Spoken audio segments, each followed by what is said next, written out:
Yeah, I mean, if we could go back to, when you got started, when the Jackson 5 got started, um, I was going to ask Michael how they fitted into the Motown setup. Michael, how did you fit into the Motown setup?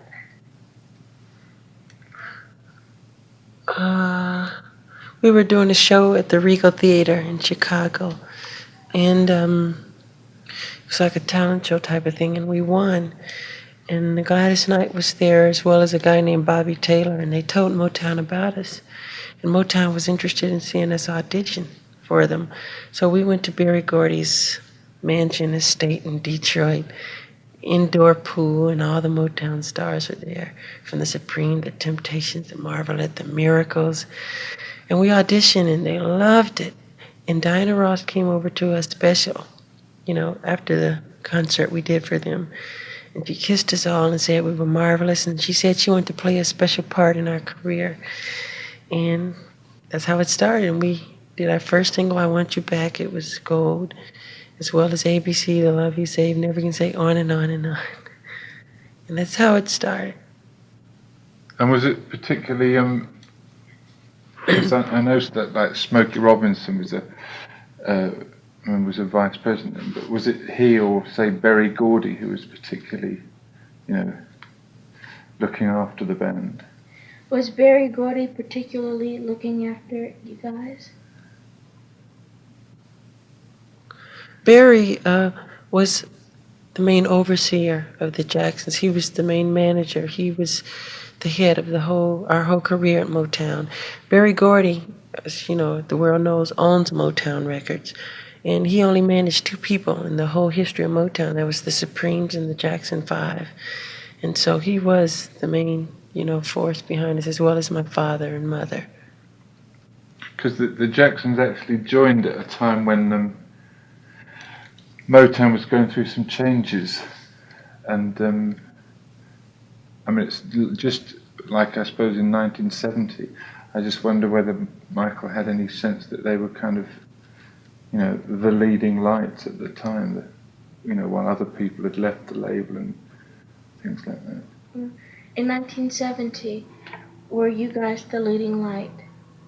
Like other groups and things were leaving Motown. And they were going through changes and you guys. Right. Yes, that's true. We weren't aware of it at the time. We were so excited of being at the company. We lived with Berry Gordy. Half of us lived with Berry for a year and a half, and the other half lived with Diana Ross. Berry lived, at the top of the hill, and Diane lived just like a block away. That was a big thrill, for us. We enjoyed it so much, and we didn't think about, the stressful years at Motown, but we just were doing so well that we just enjoyed ourselves so much. We had a big tour and just everything we wanted. Being so young, were they able to have much control over their own career and the kind of music they did, the kind of songs? Since you guys were so young, did you have much control over your music and the kind of songs that you wanted to pick and things to sing? No. We mainly did what they had us to do, what they told us. We did have some say-so in the way a song should go or blah, blah. But it was mainly what Barry wanted us to do, and it was always good. I would say to this day, Motown was the greatest school for me. Really, it was the best. Some of the greatest people were there and still are there. It's incredible. So what kind of things, if it was a school, what kind of things did Michael learn particularly about making records? If it were a school, what kind of things did you learn about making records in Motown? I learned about producing. I learned how to cut a track as well as producing. I've learned so many things about writing and just the whole overall thing, being with Stevie Wonder, being at his sessions and just sitting in and learning. It just was incredible. Just the way a producer, dictates to me what he wants me to do and everything and how he wants me to do it. Going through that whole thing was just the greatest learning point. It was wonderful. It was the best school.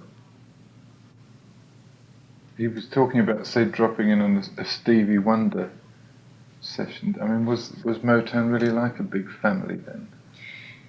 Was Motown like a big family then? Yes, that's very true. Everybody worked together. You'd be doing a session and Berry Gordy would just walk in and change things around and nobody would get mad. He'd say, no, don't do it that way. Try it this way. I want you to sing this, Michael. Say yeah a couple of times there or change this line. I want you to work on that lyric. He was like the Disney studios, the way Walt Disney would come in and go from one studio to the other and just stimulate everybody like a bee, in pollen, and just going from one place to another, just stimulating people what to do, keeping them on the right track. Barry was wonderful at taking a song and leading it to the right direction, giving it the right flavors to make it a hit. He knew just what it takes, and everybody can't do that. He's really something. But as Michael learnt more and more, didn't it make it frustrating that there were people all the time telling him how to do it when he must have realised that he knew himself? Since a lot of people were telling you how to do your songs and things, was it frustrating to you, and because you wanted to do it a certain way?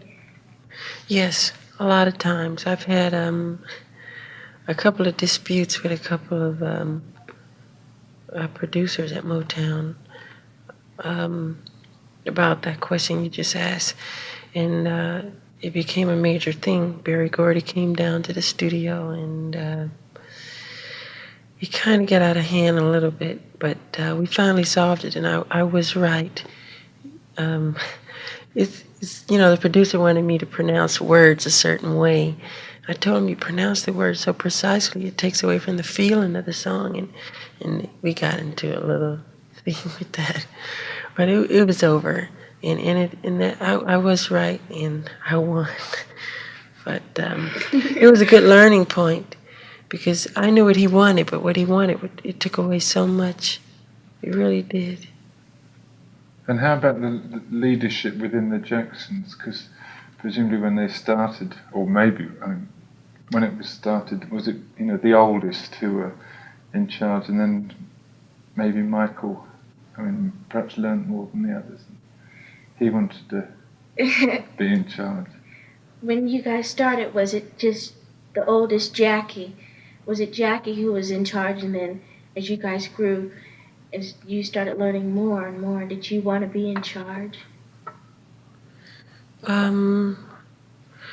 There was really no head of the group, but people always called me a leader because I was always up front singing and dancing, but there was really no leader. We always looked up to Jackie because he's the oldest brother. He's like hovers over us, and we respect him so much more. But there was really no leader. We just let the audience choose what they think or what they like, because it's for them, through us. And if they want to call this person a leader, that's fine. But what about in terms of, say, the band, the Jacksons making decisions amongst themselves as to what material they do or that kind of thing? Who chose in the end? In the end, who chose the materials for what you guys wanted to do in the band? We would all sit down together and discuss the whole overall, if it was a dispute or something, it would never end up as a fight or anything. We just all sit down. See, it's mainly, we mostly have the same idea, so that's never a real problem of, no, we'll do it this way. No, you like it that way. No, we can't do it that way. We mainly have the same ideas. If there is another idea, it's for the better of the situation. And they say, yeah, that is a good idea. It's never to a point where you vote or, give this person power because he's a leader but we all have our own ideas. And whose idea was it that Michael should have a solo career as well as his career within the group? Whose idea was it for you to have a solo career as well as having a career with your brothers? That was Berry Gordy's idea. In our early years at Motown, he thought that I should, spin out and do a little more different things, different kinds of music, not to be obligated to one sound. And so when I recorded the song Got to Be There, that was my first solo album, Got to Be There. And it was a different type of music that I loved. And of course, it had its soul flavorings as well as a pop feel, whatever you want to call it. It was music, and it was beautiful. And that was my first solo hit record. And then came Ben, which was a soundtrack to a movie about rats. And wherever we tour, the whole world demand to hear it. We can't get off stage. People start chanting for Ben. And I Want to Be Where You Are, which was a big hit. Diana Ross's brother wrote that for me. Then Rockin' Robin, which was an old song, I recorded, was a hit as well. And then finally we come to my newer songs. Because when we left Motown, we joined CBS, and we did a couple of albums. We signed a contract for, a certain amount of albums for the Jacksons and a certain amount for me as a solo artist. And my turn came, and that's when Off the Wall came about. When they left Motown and left the kind of situation where so many decisions had been made, and was it difficult for them to adjust to not being with Motown? When you left Motown, so many decisions were made. Was it difficult not, to adjust? Yeah, that's a very true question, because at Motown, it's a much smaller company. You know every face that's there. You even know the secretaries by name who work. And when you have a problem about anything, you can call Berry Gordy right up. He'll come down and he'll discuss it. Now, CBS is millions of employees all over the world. And God, it's hard to adjust to such a big family of people. When you do want to call somebody, you call long distance to New York, long distance to Brazil, or long distance to England, and you get to know the person by business, but not by as like a personal friend. And Barry was, as well as our manager, he was fatherly too. He was. And we could relate to him much better. But I'm really getting into the feeling, into the groove of dealing with CBS. I'm beginning to know everybody. They're so huge. God. And did things change in the studio as well with the switch from Motown to CBS? Did things change in the studio as well with the switch from Motown to CBS? I would say that was the most tense situation ever, or time of life for me, was the changing from Motown to CBS. It was just, I was in a whole nother world. I didn't know what was happening. And there's so much going on, so much tension. I wasn't sure what was going to happen. And I just thank God that everything went okay. We joined CBS, and I didn't know anybody there. I didn't know what. All I knew is, what we were supposed to do in the contract, and understood everything. We went in the studio, we just did our best. And they thought that Gamble and Huff should produce us, and they did.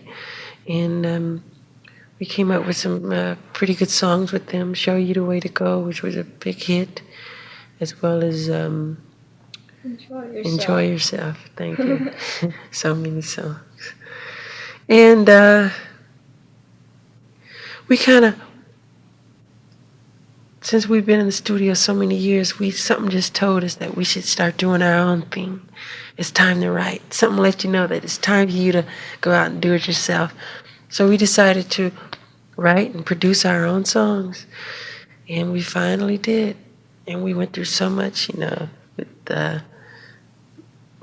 people not believing in your work or saying, "Are you sure? Are you sure?" And we said, "Yeah, we know we can. We know what we can do." And we went in and we wrote the Destiny album, and that was double platinum, and that really influenced us even more. And the Shake Your Body, which was a huge hit, as well as Blame It on the Boogie, and so we really were happy. We really felt great about it, and as well as CBS. And the next time around, we just, we really feel great and off the wall. And now we're doing our new album, which is really doing well so far in the studio. I mean, apart from obviously being pleased with the enormous sales of the Destiny album, I mean, how pleased were the boys with the way they had written and produced themselves? Apart from being pleased with Al, with the Destiny album, how did Jackie and them feel about them, the way they produced it and everything? So. Well, what I mean was obviously everybody was pleased that it had sold so well. But did they feel that they could have done better? Yeah. Did they feel that they could have done better? Well, I certainly did. I'm sure the brothers did too, because I'm never satisfied with anything, because I do believe deeply in perfection, and I'm never satisfied. I'll cut a track or something, and I come home and I say, "No, that's not right. We got to do it over. That's not right." And you just go back and back and back, and then when it's finally out, you say, "Darn it, I should have done this. I should have did it." And it's #1 on the chart. You're still screaming about what you should have done. I'm still not satisfied with a lot of things, but that's really good. Yeah, just to keep growing and perfecting like that. And I like to stay that way, because if you're just satisfied with everything, you're just going to stay at one level and the world will move ahead. That's not good either. Was it to do with the Wiz, through the Wiz that Michael got to work with Quincy Jones? Was it to do with the Wiz that you got to work with Quincy? Yes. That was, I met Quincy before at Sammy Davis's house a long time ago. And Sammy told him, "This guy's really gonna," I wasn't even paying attention. I said, "So he thinks." And Quincy said, "Oh yeah." He said, and Sammy said, "Oh, wait till you see him," and blah, blah, blah. He's really, I just listening to all this junk he was saying, but, that's what he thought. And I met Quincy there. I think he was doing soundtracks to television shows as well as movies, 12 Angry Men scores and stuff. And but the real meeting with Quincy, the real marriage, was the Wiz Project. And we really got to know one another, and we worked beautifully together. Oh, so well. And I called Quincy up one day. I said, "Quincy, I'm ready to do an album, a solo album. I've written the songs that I want to do, but I want a real good, producer to work with me." I said, "I'm going to produce it too, but I want somebody to work with me." I said, "Can you recommend somebody?" And I wasn't trying to hint around at all. I didn't even think about him. And he said, "Smelly," he calls me Smelly. He said, "Smelly, why don't you let me do it?" I said, "That's a great idea." And I started giggling, and he said, "Oh, why don't we start?" Next week we got together and we started planning. And that's how Off the Wall came about. And was Rod Temperton, using him as a songwriter, Quincy's idea? Was Ron Temperton using him as a songwriter, was it Quincy's idea? Or was Michael aware of his songs already? Yeah. I was on tour. During Off the Wall it took so long because we went to England, and I was still doing the album, came back, went on tour, weekends on the tour, I would fly in and do a little, and just so much. And while down south in Louisiana, Quincy called me and said, Michael, there's this guy, Rod Temperton, and I don't know if you've heard of him. He said, I'm sure you know his work.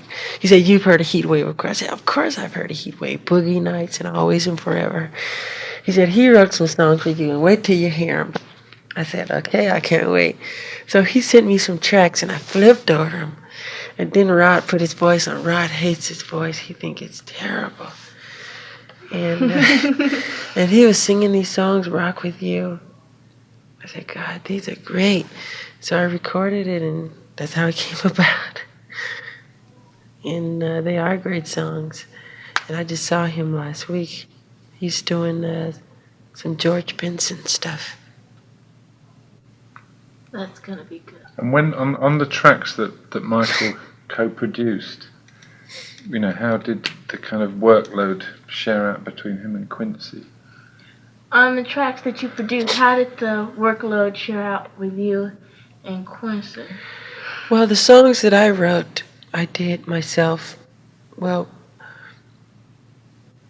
I did the music. I wrote the music, wrote the lyrics, the melody, and everything. But Quincy and I produced it together. And on the other songs, I was there. Sometimes I wasn't there. I told him this should go that way. We work together. And that's what I love about working with Quincy. He's not a selfish person at all. And he's unlimited musically. He can, God, if you want anything, he can do it. Jazz, folk, pop, classical, soul, gospel, anything. Renaissance music, anything. Circus music. He's just, especially because of his knowledge and experience with movies, soundtracks, having to do a scene when a guy murders somebody or get the drama. And my album has some of those things in it. And it was just wonderful working with him. The Paul McCartney song, Paul McCartney wasn't there for his songs, but he knew we were in the studio. He wrote that one especially for me, Girlfriend, as well as the Stevie Wonder song that he wrote for me, I Can't Help It. And I was just so happy to work with such wonderful people, because I love professionals, people who are just incredible at their work. And I just want to just keep, doing that, and being with those people, learning and growing and experiencing that whole thing. I think it's great. When Michael's in the studio, is it important to him to go for a vocal straight away, or does he kind of build up to doing V1? When you're in the studio, do you have to go for a vocal straight away, or do you have to build up to it when you're in the studio? No, I do vocals pretty quick. Sometimes you do have to get into the song and have the right mood. But for instance, Ben, I did in one take. I went right in and cut it, and I said, "Want to do another one?" And the guy said, "No, it was great." I said, "Was it?" And that's how that came about. But I did two versions of Ben. I did the one you heard in the movie was another version. The one I did for the record was another version, which I did in one take. And that was at Motown. And I'll never forget that little apple box I stood on because I couldn't reach the microphone. And my name was written on it. And it's sitting at Diana Ross's house now. She has all my little doodling papers I would draw and write. I was going to ask Michael which he enjoys most, the studio or being on stage. Which do you enjoy most, Mike? The studio or being on stage? That is kind of a difficult question because I'm crazy about both. Because the studio gives you the opportunity to be on stage, especially if you want an incredible crowd. But I think stage would be my favorite. I just enjoy entertaining. It's the best. The best, really. Does he actually find it hard to keep from dancing when he's in the studio? Yeah, I think so. Yeah, that is my problem. That is my problem. I'm just dancing around and I have to, hard to keep still, moving around from the mic. That is a big problem for me. Around here, too. Does he work very hard on his dancing? He just, then the question, do you work very hard on your dancing? No, I should, but I don't. I really should, like once a week get in the room and just throw around a couple of ideas. But I don't. I just, whatever you see me do, it's spontaneous reactions on stage. It's nothing planned. It's nothing that I got in the room and tried to think of hard, It just happens through feeling. It sounds as if, like all Michael says about being looked after by Berry Gordy and Diana Ross and his parents, and all through his career, that he has been really looked after. And I just wonder whether he has any explanation that I suppose that there is so much kind of feeling in his voice. I mean, you could understand it in like a Billie Holiday. I wonder if Michael has any explanation as to why he's able to. I don't know if you're going to be able to put this all across, but how that he can put across in his voice, so he can make people feel happy and make them feel sad. Do you have any explanation of? You mean it for people to feel what you feel while you're singing? What you feel? There is no real explanation. There is no real. It's nothing having to do with personal experience. When I act, it is through acting, but through my singing, it's just. I'll just say it simple as possible. Just godly. Really, it's just. Like I've said this before. When I was small, I didn't really know what I was doing. I just sang it, and it just came out sounding pretty good. I just do it and it happens. I can't explain it, or it's some people, I hate to say the word, some people call it talent or some people call it whatever, but it just come about. It's no real personal experience or anything that make it come across. It's just feeling and God, I'll say, mainly God. Smokey Robinson has always been my big hero. And recently especially, been thinking that Michael deserves a place up there on the pedestal with him. I wonder whether he compares himself to Smokey as a singer. Do you compare yourself to Smokey Robinson as a singer? That would be quite nice, because Smokey has quite a following, a big audience.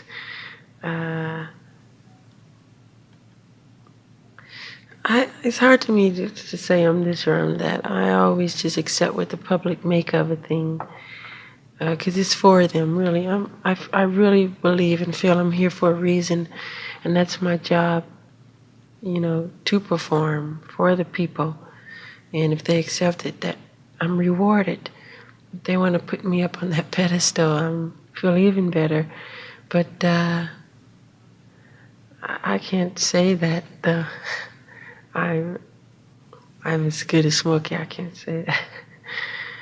Was Michael influenced at all by Smokey or anyone else that he can think of?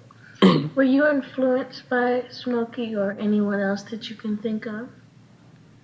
Yes, I would say, speaking of 100% level, I would give 50% to Motown. Growing up with Motown, and I give a lot of that percentage to James Brown, Jackie Wilson, and all those different great entertainers. And my time in the theater, experiencing the theater. We've played the theater for so long. It's the best experience in the world. just sitting on the wings and learning. I ate that up. And now, I like all kind of music. I like all kind of people. I love the Beatles. I love folk music. Earth, Wind, and Fire. Stevie Wonder is my main favorite. And I like all kind of music. I hate to say it's categories, pop, jazz. So I don't like that. It's music. It's wonder to the ear, and that's what counts. If you can move a person through music, and that's what makes me feel good. That's what I enjoy about it. A lot of people in the music business have, burned themselves out in 10 years. I mean, here's Michael, he's been in it more than 10 years, and he's still younger than a lot of people when they get started. I mean, how does he see if he looks into the crystal ball, how does he see his career progressing? A lot of people have, burned out in 10 years since they've been, whatever they've been doing. And how do you see yourself in the, how do you see yourself in the crystal ball? Oh, I think secretly and privately there's, really deep within there's a destiny for me, and just for me to stay on that track and follow it. I've had strong feelings for films, that something's directed me in that way, for motion pictures, musicals, and drama, that whole thing, and that's my destiny. To choreograph the films as well as, even get into writing the pictures and doing the music and musicals, drama, a lot of heavy drama with music.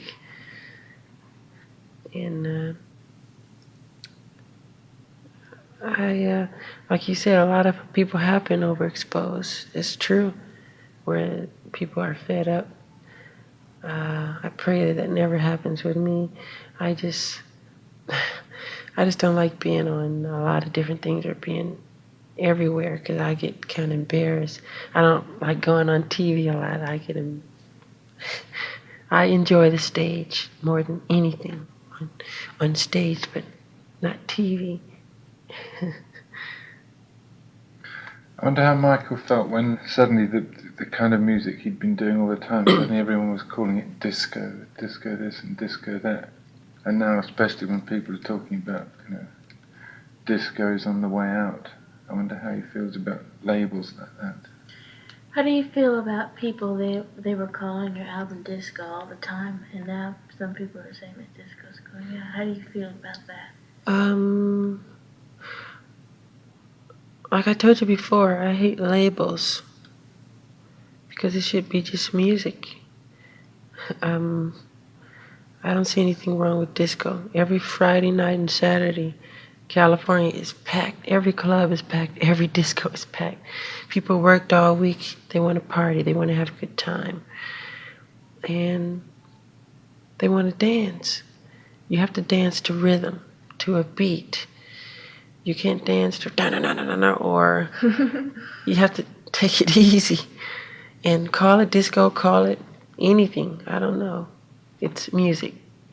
And whatever they want to label it, like I've said before, it's fine. What you call Never Can Say Goodbye disco, what you call being disco, what you call She's Out of My Life disco, Off the Wall, Rock With You. I don't know. It's music to me. It's beautiful to the ear, and that's what counts. It's like you hear a bird chirping, you don't say that's a blue jay. This one is a crow. It's a beautiful sound. That's all that counts. And you don't get mad because that's a crow. It's beautiful. Listen to it.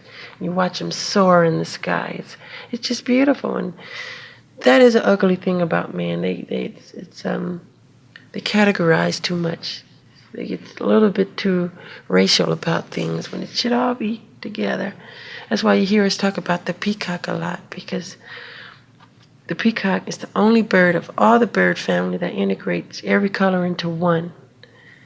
And that's our main goal in music, is to integrate every race to one through music. And we're doing that. When you go to our concerts, you see every race out there, and they're all waving hands, and they holding hands, and they smile, and they're dancing, and that to me is accomplishing everything. That's the biggest reward for me, more than money, is to bring those people together and do that. That's what makes me feel good. You see the kids out there dancing as well as the grown-ups and the grandparents, all colors. And that's what's great. That's what keeps me going.